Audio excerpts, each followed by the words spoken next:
ഓഡോയിൽ നമ്മളൊരു ഇൻവോയ്സ് ചെയ്യണമെന്നുണ്ടെങ്കിൽ നമ്മൾ ആദ്യം ചെയ്യേണ്ടത് ഇതിപ്പോൾ നമ്മുടെ ഡാഷ്ബോർഡാണ്. ഡാഷ്ബോർഡിൽ നിന്ന് നമ്മൾ ആദ്യം സെയിൽസ് എന്ന് പറയുന്ന ഈ ഐക്കൺ ക്ലിക്ക് ചെയ്യും. ഓഡോ ട്രീറ്റ് ചെയ്യുന്നത് നമ്മൾ ആദ്യം ഒരു കൊട്ടേഷൻ കൊടുക്കുന്നു, കസ്റ്റമർക്ക് കൊട്ടേഷൻ കൊടുക്കുന്നു. ആ കൊട്ടേഷൻ പ്രൈസൊക്കെ നോക്കിയിട്ട് കസ്റ്റമർ അത് ആക്സെപ്റ്റ് ചെയ്യുന്നു, അതായത് കൺഫേം ചെയ്യുന്നു. അതിനുശേഷം നമ്മൾ സാധനം ഡെലിവറി ചെയ്യുന്നു, ഡെലിവറി നോട്ട് വൈസ്. പിന്നെ ആ ഡെലിവറി നോട്ടിനെ വെച്ച് നമ്മൾ ഇൻവോയ്സ് കസ്റ്റമർക്ക് ഇൻവോയ്സ് ചെയ്യുന്നു. ഇതാണ് ഈ രീതി.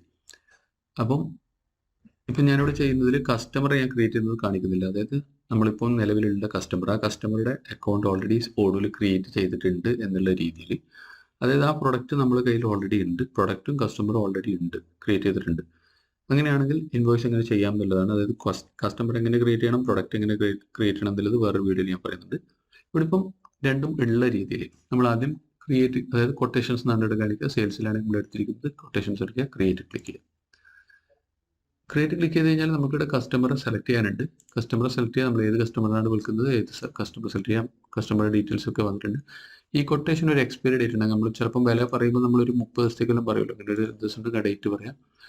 പേയ്മെൻറ്റ് ടേംസ് എങ്ങനെയാണെന്ന് വെച്ചാൽ പേയ്മെൻറ്റ് ടേംസ് ഇവിടുന്ന് സെലക്ട് ചെയ്യാം. 30 days ആണ്. 30 days ഇപ്പോൾ 30 days സെലക്ട് ചെയ്തിട്ടുണ്ട്. ഇതൊക്കെ എവിടെ സെറ്റ് ചെയ്യാന്നുള്ളത് പിന്നീട് പറയാം. കൊട്ടേഷൻ ടെംപ്ലേറ്റ് അത് പ്രിൻറ്റ് ചെയ്യാൻ വേണ്ടിയുള്ള ടെംപ്ലേറ്റ് ആണ്. ഓക്കെ, അതിൻ്റെ ആവശ്യമില്ല. ഇനി ഏതായാലും ആഡ് എ പ്രൊഡക്റ്റ് നമ്മൾ കസ്റ്റമറെ ക്രിയേറ്റ് ചെയ്താലും ഇവിടെ അതർ ഇൻഫോയിൽ നമുക്ക് മറ്റുള്ള ഇൻഫർമേഷൻ ഉണ്ട്.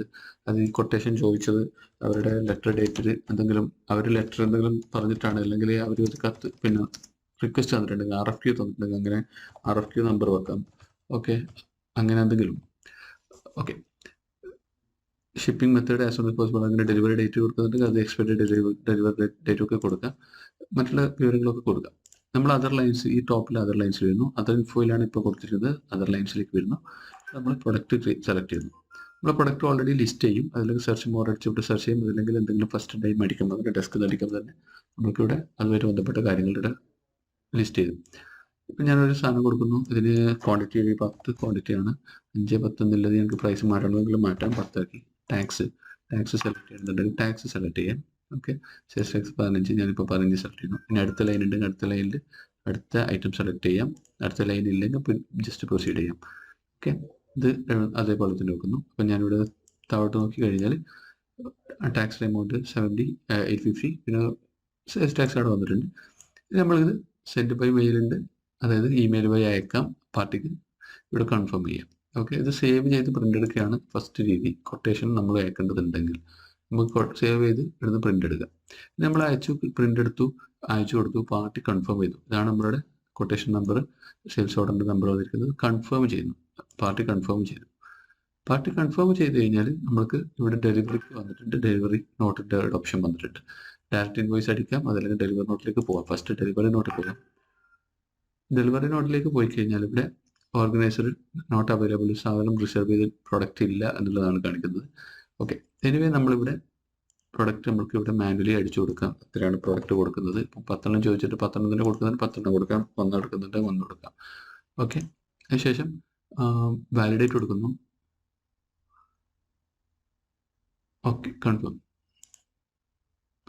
നമ്മൾ വാലിഡേറ്റ് ചെയ്തത് 10 ചോദിച്ചപ്പോൾ ഫുൾ തന്നെ ഇത് ചെയ്തു. ഓക്കെ, അതായത് നമ്മൾ ഡെലിവറി നോട്ട് പ്രിപ്പയർ ചെയ്ത് ഇത് പ്രിൻ്റ് എടുത്ത് വെക്കാം. അതായത് ഡെലിവറി നോട്ട് ഇതാണ് നമ്മൾ ഡെലിവറി നോട്ടായിട്ട് വരുന്നത്. ഇനി നമ്മൾ വീണ്ടും സെയിൽസ് ഓർഡറിൻ്റെ ബട്ടണിലേക്ക് ക്ലിക്ക് ചെയ്യാം. നമുക്കിനി ഡെലിവറി ചെയ്തതിനെ സേവ് ചെയ്യാം. സെയിൽസ് ഓർഡറിൻ്റെ ബട്ടൺ ക്ലിക്ക് ചെയ്യാം. സേവ് ചെയ്തതോടുകൂടി നമ്മുടെ ഇവിടെ ഡെലിവറി നോട്ട് പ്രിൻറ്റിങ് വന്നിട്ടുണ്ട്. ഡെലിവറി സ്ലിപ്പ്, പാക്കിംഗ് ഓപ്പറേഷൻസ് ഒക്കെ പ്രിൻറ്റ് ചെയ്യാം. നമ്മളിവിടെ സെയിൽസ് ഓർഡർ ക്ലിക്ക് ചെയ്യാം. ഇൻവോയ്സ് ചെയ്യണം നമുക്ക്. അങ്ങനെ ഡെലിവറി ചെയ്ത ഈ മാറ്റർ നമ്മളിവിടെ വന്നു. അതായത് 10 വന്ന് റേറ്റ് ഒക്കെ വന്നിട്ട് എത്ര ഇൻവോയ്സ്ഡ് ആണെന്ന് കാണിക്കുന്നത്. ഒന്നുമില്ല. ഇപ്പോൾ ഇൻവോയ്സ് ചെയ്യാനുള്ളത് നമ്മൾ ജസ്റ്റ് ക്രിയേറ്റ് ഇൻവോയ്സ് ക്ലിക്ക് ചെയ്യുന്നു. ഇത് റെഗുലർ ഇൻവോയ്സ് എന്നുള്ള രീതിയിൽ ഡൗൺ പേയ്മെൻറ്റ് വേറൊരു ഫോർമാറ്റാണ്, അതുകൊണ്ടാണ് ഇങ്ങനെ ചോദിക്കുന്നത്. നമ്മൾ റെഗുലർ ഇൻവോയ്സ് ക്ലിക്ക് ചെയ്യുന്നു, create and invoice, create and view invoice. ഇപ്പോൾ ഡെലിവർ ഇൻവോയ്സ് പ്രിപ്പയർ ആയി. അത് കൺഫേം ചെയ്യാം, പ്രിൻ്റ് എടുക്കാം. കൺഫേം ആയി, ഇവിടുന്ന് പ്രിൻ്റ് എടുക്കാം.